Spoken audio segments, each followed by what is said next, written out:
Hello, grease balls, and welcome to the grease, where we overanalyze. Oh, wait, we're not supposed to say that. Bleep that, bleep that. Where we overanalyze this week's episode of RuPaul's Drag Race Season 17, Episode 8, aka The Wicked Wiz of Oz. I am your host, Princess Capella, joined today by none other than Joshida. The Wicked Hoshida. I do think we are finally not being told we're having shocking content. I think they just don't want us to say anal like as soon as you watch. Yeah. Last week, Anya Nerve continued her domination in this competition by winning the Snatch Game, and Crystal Envy went home. That was a gag. People were pretty surprised, and then even leading into this episode, the queens kind of like walk back in and they're like, wow, like we really didn't, like we saw her going to like the end of the competition. Like I totally get that with her track record. I was assuming at some point she was going to win something. She definitely would have soon. I'm not sure if she would have this episode, but Susie Toots, Miss Suzanne Tois, had a bit of a face crack, but she's ready to get back on top with this week's Maxi Challenge, which is the Wicked Wiz of Oz, a chorus line tribute to Wizard of Oz, Wicked, and The Wiz. So we're just cramming together as many musicals as we can. Okay, so our first queen, speaking of, is Suzanne Tois. Joshida, did she deliver? I think she did. I really do. Like she has even when she started, why is she green? Even when she started like singing in the recording session, I was like, she just has the voice and like the tone of that feel like Broadway. And I thought she looked really good with that hair. Like I was like, why doesn't she wear this hair more often? I love that. I really did like it. I just thought that there was like something, because she's just been like, this is what I do for a decade and blah, blah, blah, blah, blah. There was just like element of sparkle that was missing for me. Mm-hmm. I thought she did a really good job still though, and I put her in all right. Yeah, she delivered in my book for sure.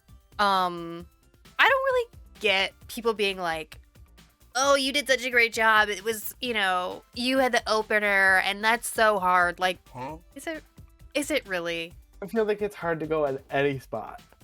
But what I really did appreciate is her makeup is, green, but it's also different than her normal 1920s makeup. Like she looks kind of gorgeous in this makeup. I like this look for her. Yes, it's cute.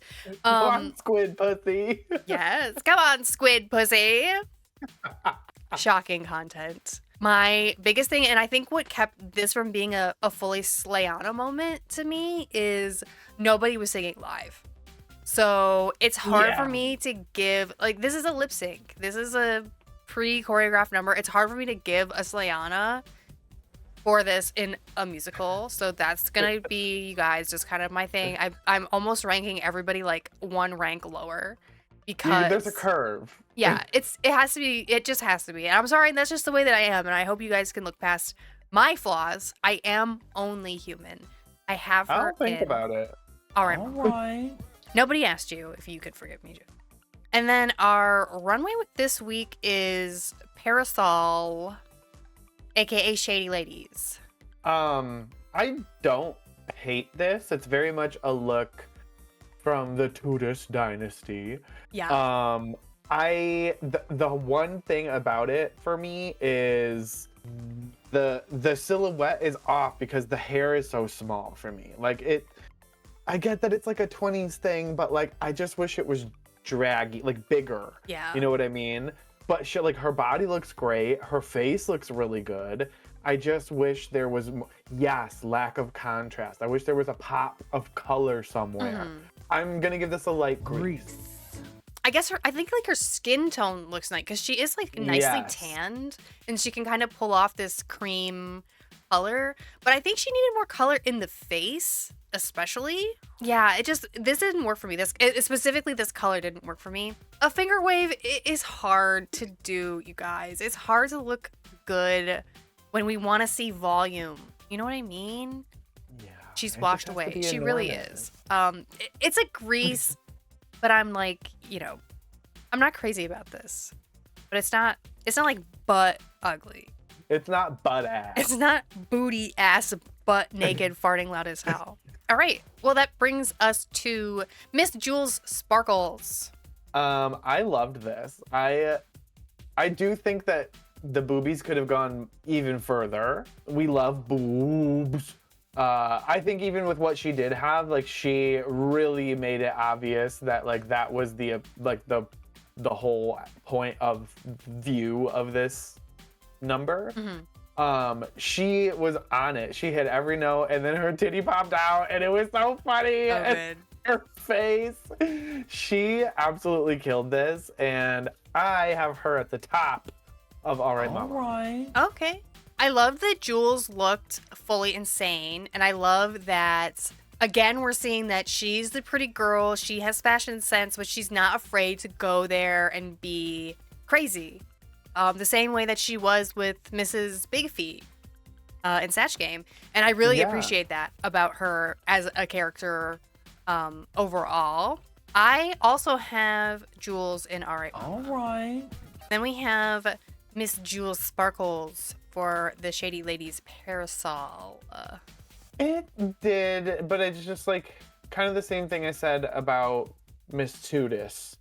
There's just a little something missing. I just like, I don't know. I like her drag, I like her direction, but it needs the final evolution. You know what I mean? Okay, yeah. But it's still a grease. She looks beautiful. It's a little bit too big, and where the hip hits her, I think is like a little bit too high. But at the same time, also, I think part of it is the new runway setup is really, like, it's black.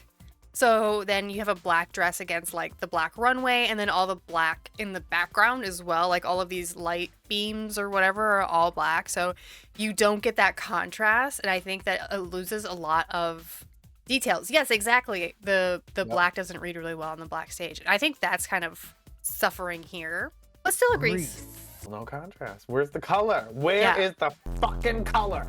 Next up, and I'm very excited to hear your opinions on these upcoming gals. Joshita. Are we doing Arietti. these in order? Yes. For the most part, Arietti. So yeah, I was like overall with these three roles mega disappointed.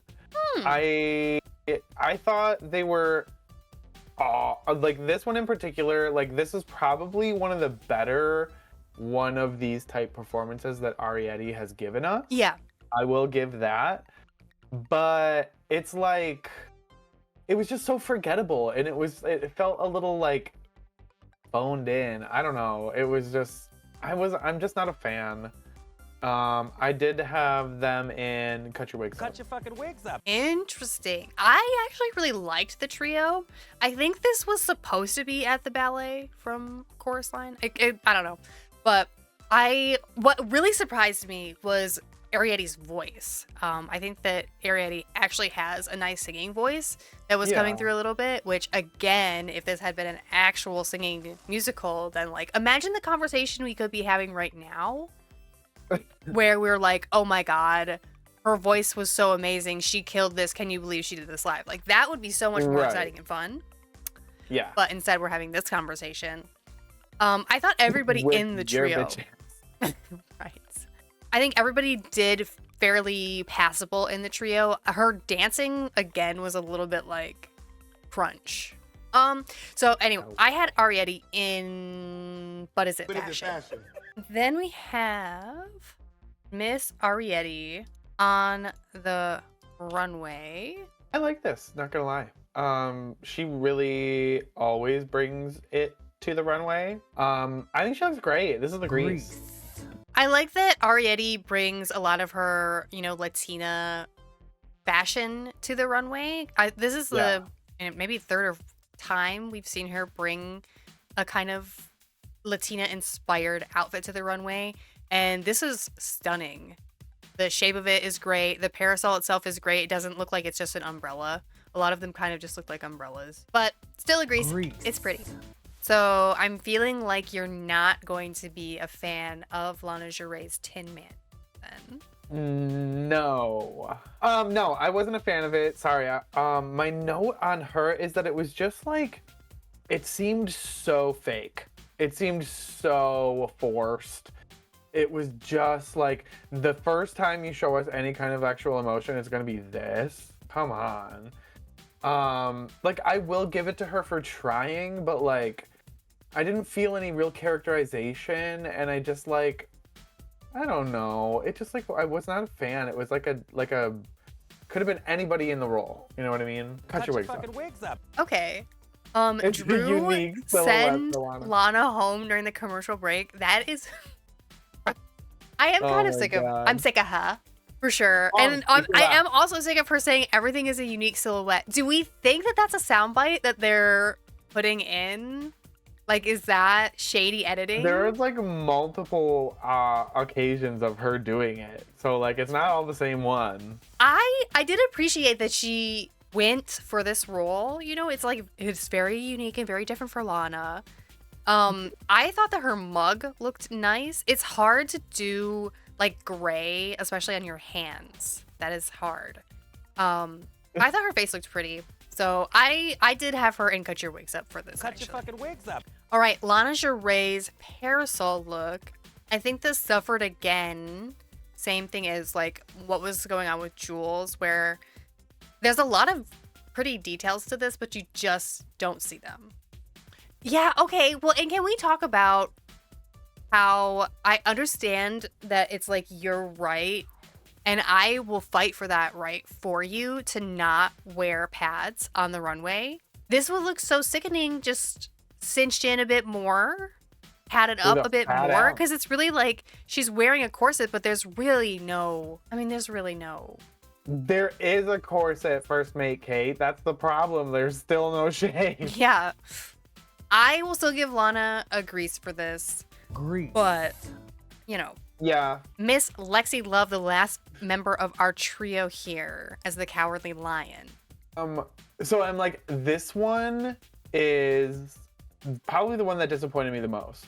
To be honest, because it's like, it's the Cowardly Lion. It's like the biggest character and like the biggest, funniest, like, oh, come on.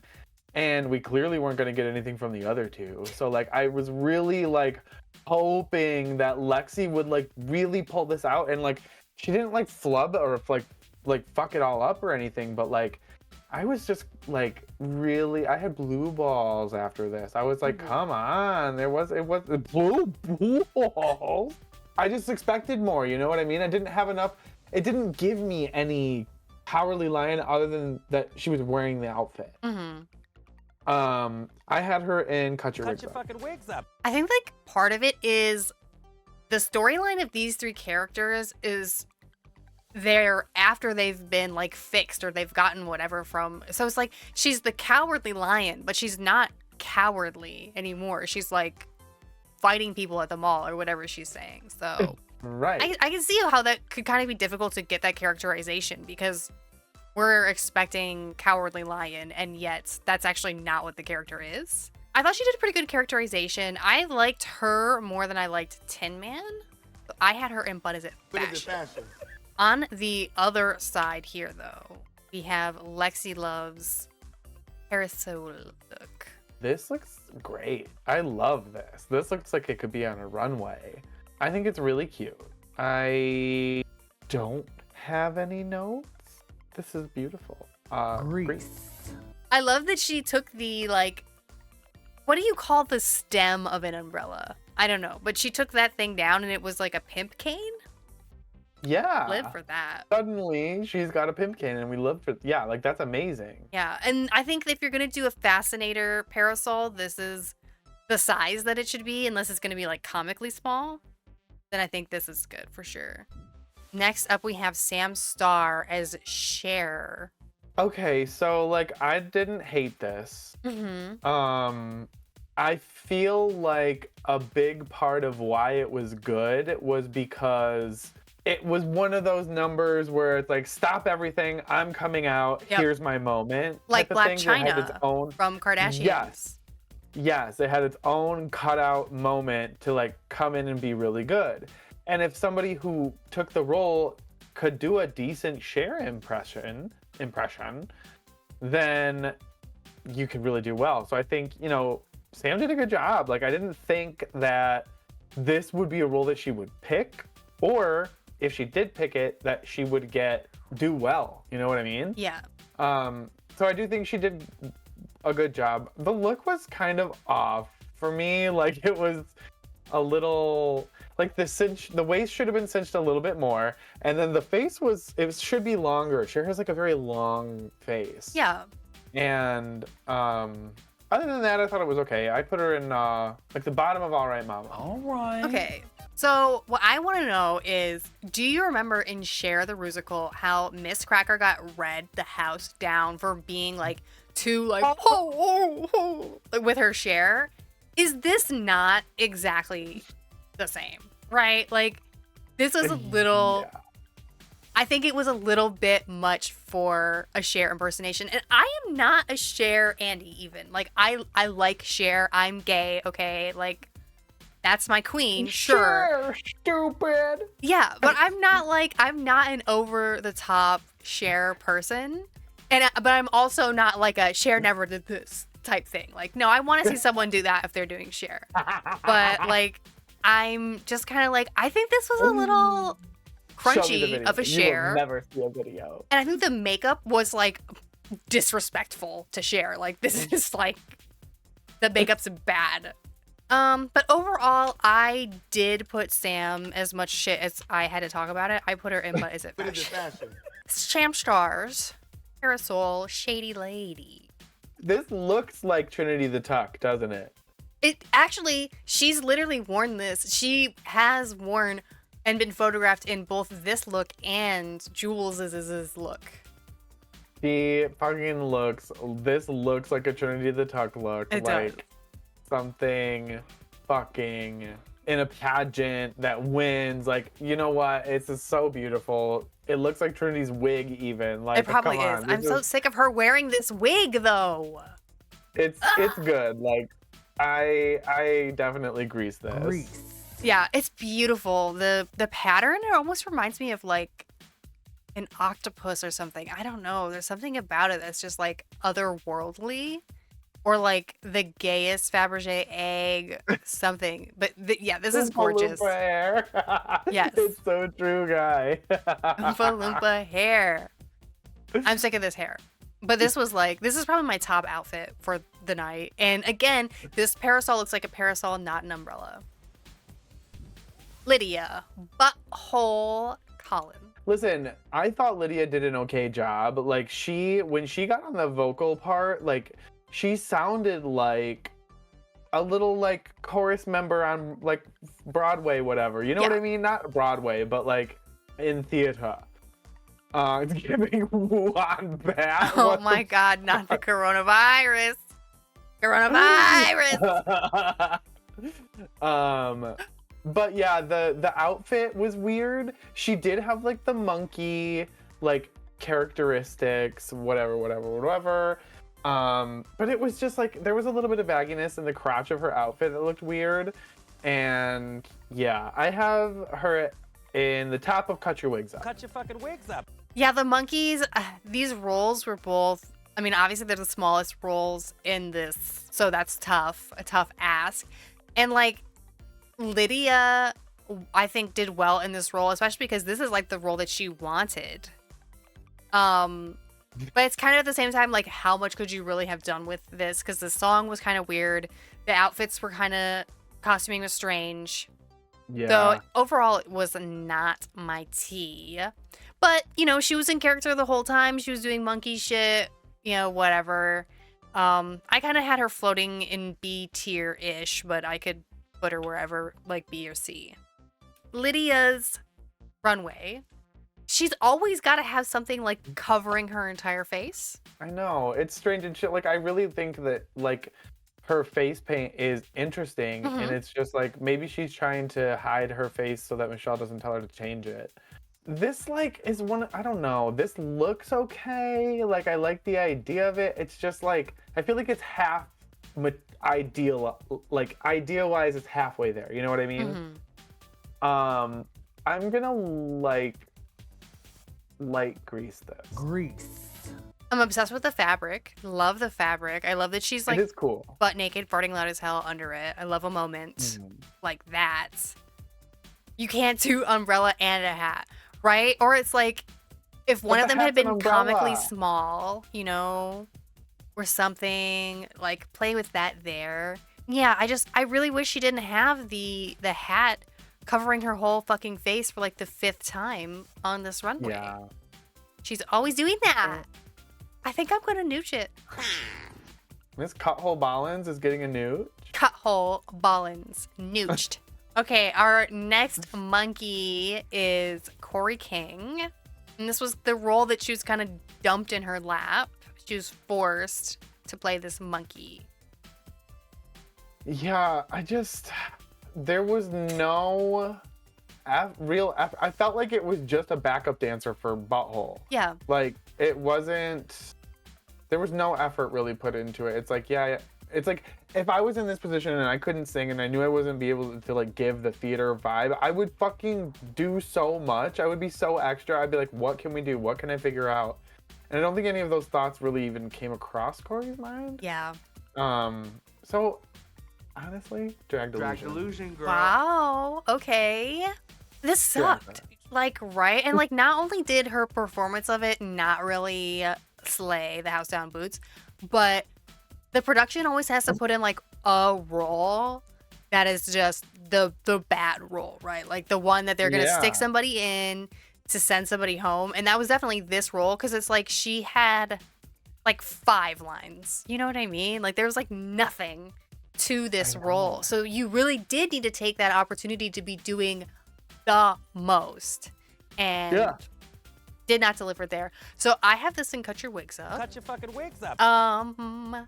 Corey King's Shady Lady Parasol Runway. Strangely enough, Wizard of Oz themed.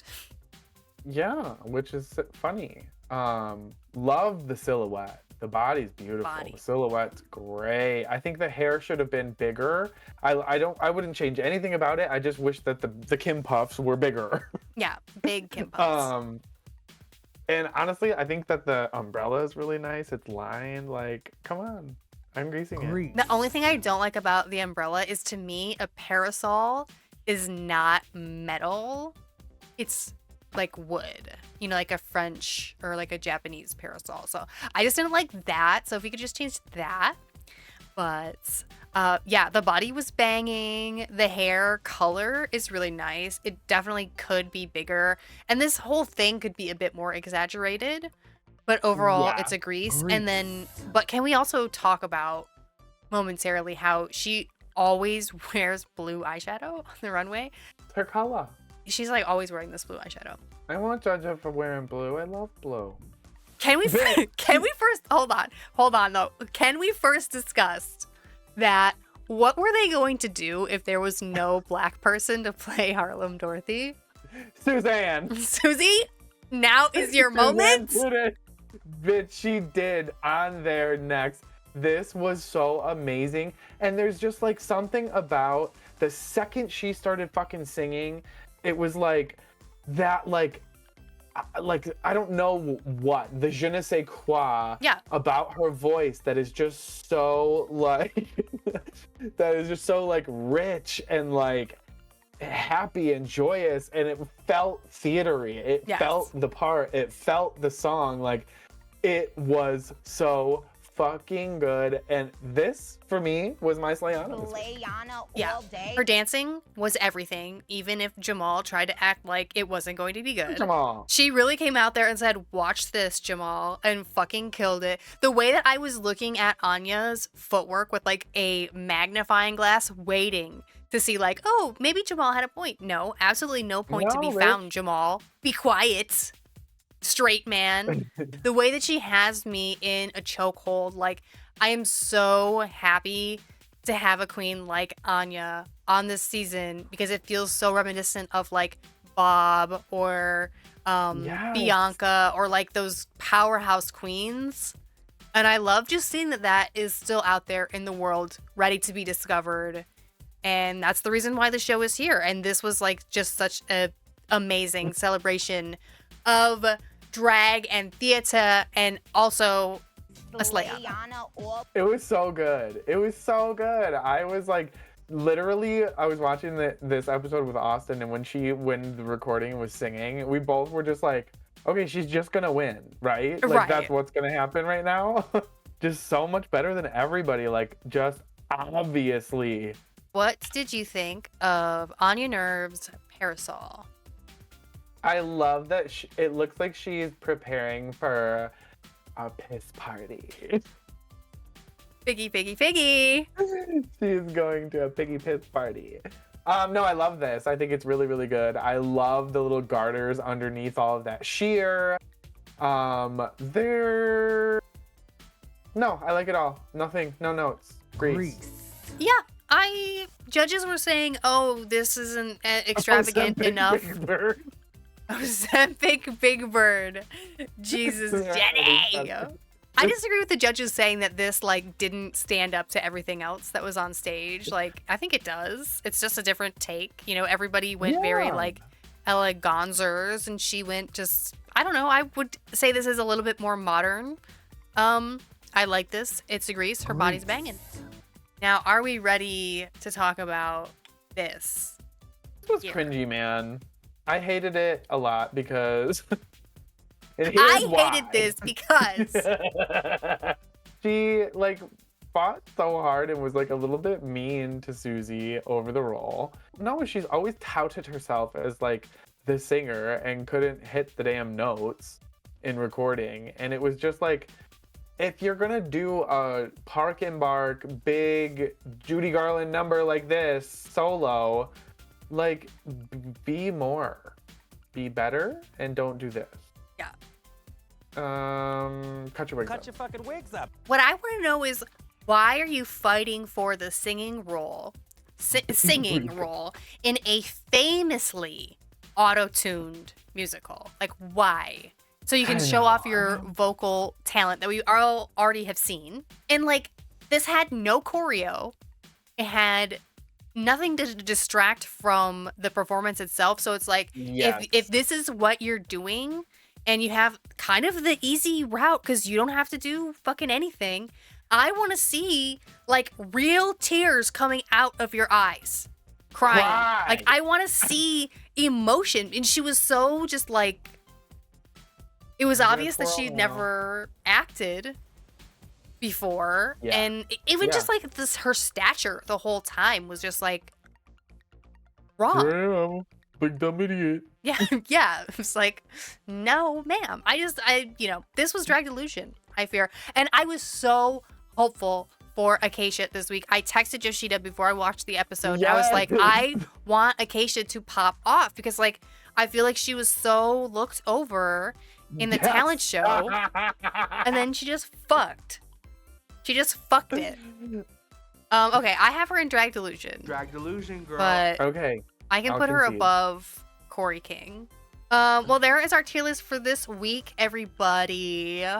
Bam, bam, bam, bam, bam, bam, bam, bam. So our top was definitely Anya for performance. Yeah, for sure. Sar. Now, the tops that the judges had selected were Susie, Jules, Anya, and Sam. Pretty much. Yeah, we got 4 tops. Yeah. Sounds great. But in my opinion, I do think Anya should have won this episode. I was so surprised. Like, what the fuck is wrong with Jamal? I am so mad at him. I love him, but he was wrong. He was wrong. He's a bad guy for doing that. Can we also talk about Acasia's stupid sob story on the runway? Oh my god, about her grandparents, Yoshida! Oh my god, you are evil! I was like, why are we bringing this up now? This has nothing to do with anything. This is another... Never mind, I'm not even gonna say it. Bro, I know what you were gonna say, bitch. I know. You are so rotten. You are rotten. I'm just like, why is this coming out now? Is this desperation that you think that they're just gonna save you for it? But like, no, it's not gonna happen. Yeah, I mean, everybody was alting this episode. Like, Arietti's talking about how she used to be fat. Like, everybody Everybody was alting. Like, whatever. Yeah. Whatever. Well, whatever. I thought this was a drag show. But the bottoms, there was only 2 bottoms of Corey and know. Acasia, and that was it. So there was like, They were like, no suspense fuck you there. and fuck you. No suspense whatsoever. I don't know. I feel like it's a bad redo of Trixie's final runway on All Stars 3. Oh, interesting. Okay. A similar color palette. Yeah, And hair. the hair is kind of poodly. I don't know. Everything she does sort of feels costumey to me. Yeah. She's had a couple of looks that I do like, but like, you know, I'll give it a very light greasing. Yeah. It's still kind of small for everything. I liked the hair. That was probably my favorite part of the outfit. But everything else, just kind of like the skirt. Why does she wear so much beige? You're a drag queen. Yes. I'm very anti-beige in general. Come on. This is Nooch territory for me. Nooch it. Yeah, I hear you. Nucherini. So Acasia and Corey are in the bottom, lip syncing no. to Wet Dream by Adam Lambert. Which is such a bad song. It is like the lyrics. I'm sorry, the lyrics. This homo can, or how a homo can Now take you it know home. how Or, a homo take it home. no, none of that. No. Yeah, and like on top of it, it was just like I am not a fan of Corey. I just am not, and like her going insane is just like it gets to the level of where I'm just like actually cringing, and Acacia's not really any better. She's just not that great of a performer. She doesn't have the presence yet. So I'm just saying, like, definitely fucking Corey outdid Acacia. She outdid Acacia, but she did the most. Yes. Another bit of points. Acacia. Oh my God, Orange, you are nasty. You nasty. Nasty. But yeah, she didn't have But- Acacia didn't have another trick up her sleeve to win her out in this lip sync. When I was She got first murdered. Yeah. When I was first watching it, I was like, man, is Acacia going to win? Because I was kind of like, Corey is doing the most. And then her wig came off, and I was like, Jesus, I don't know about this. But I know. I was like, please calm down. girl, that was raw as fuck. What I want to know though is like Corey's like 6 foot tall, huge man. Yeah. What Yes. supplements is she on for her knees, bitch? Split. How the fuck does she do that? Like, I'm telling you, she's only 20 something. really? Yeah. Well, she comes off as older. I will say I did find Corey's performance to be impressive.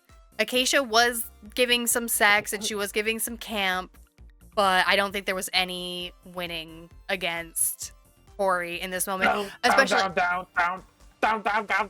she's wearing those shoes that RuPaul fucking hates as well, which is amazing. Yes. Love that. I can just hear the music while she's fucking high kicking to the fucking heavens. Yeah, Corey outdid Acacia 100%, and Acacia forgot is our next queen to go home. Wah, wah. We did it, you guys. Thank you everybody so much for coming out to stream. We'll be back Sunday around 4 p.m. Eastern for our next episode. We're also going to be talking this weekend about Drag Race France All-Stars speculations. All right. Well, Joshita, do you have anything else to say? Speak now or forever hold your grease. You know, I don't think I have any nuggets of wisdom for you this week. I am pretty stupid and gay. It's true. I've heard that about you. All right, everybody. Well, we are going to take off. Bye!